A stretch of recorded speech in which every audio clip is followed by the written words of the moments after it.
The splash was louder than her laugh.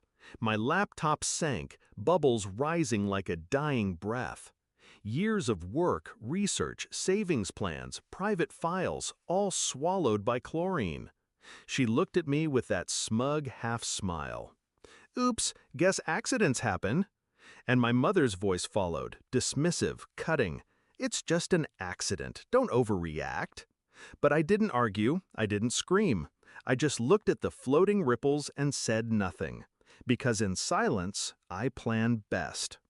My sister, Claire, was born with open hands and closed eyes, always taking, never seeing. As kids, she stole my clothes, my jewelry, even my diary. When I confronted her, Mom always brushed it aside. "She's younger. She looks up to you." No, she never looked up. She only looked at what she could take. Her latest obsession was her so-called business idea, a half-baked online boutique. She came to me demanding $29,000, like I was a bank, not her sibling. When I refused, the mask cracked. Entitlement turned to fury, and that fury landed my laptop at the bottom of the pool. She thought she'd crippled me. What she didn't know was that my laptop wasn't just a machine, it was a vault. Her vault. Over the years, I had grown cautious. Living under the same roof as Claire meant learning her patterns, her greed, her secrets.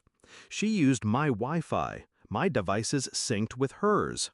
Her business idea wasn't her first scam. Credit card fraud, fake investment pitches, men she manipulated online for quick transfers.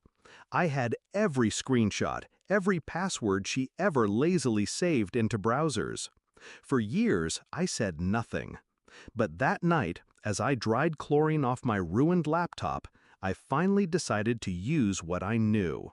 I made a few calls, changed a few passwords, and by 6:15 a.m., Claire woke up to a digital nightmare. Her phone locked her out. Her bank apps froze. Her business account with the $12,000 she'd scammed last month emptied, straight into an anonymous holding account. Mine. And her precious Instagram boutique?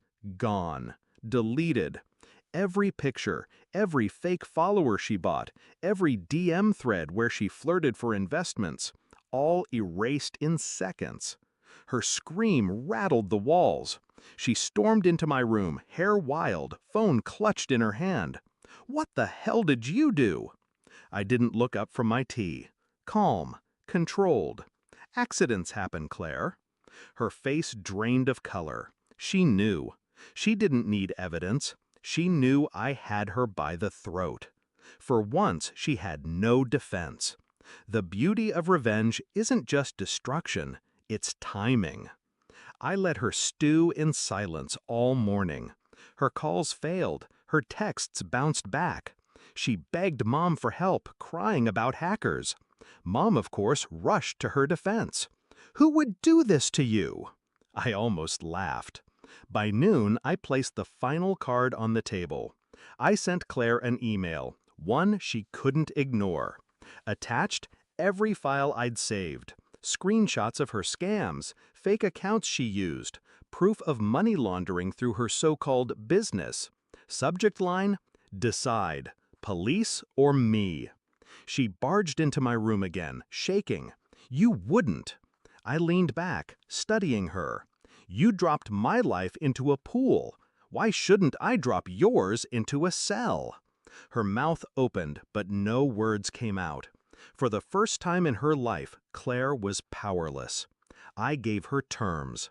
Every dollar she had left transferred to me. Every scam shut down. Every secret account closed.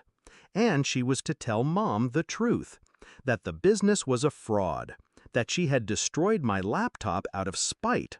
Her silence was delicious. She obeyed. The confrontation with Mom was almost better than the revenge itself. Mom's face twisted in disbelief as Claire confessed. I lied about everything. I ruined her laptop because she wouldn't give me money." I watched Mom's hands tremble. For once, she had no excuses to protect her golden child. The silence that followed was everything I had waited for. But I didn't stop there. The next week, while Claire tried to rebuild, the IRS received an anonymous tip. Screenshots, bank records, enough to cripple any attempt she had of rising again. And when she screamed at me, accusing me of ruining her life, I just smiled. It's just an accident, Claire. Now, months later, she barely leaves her room.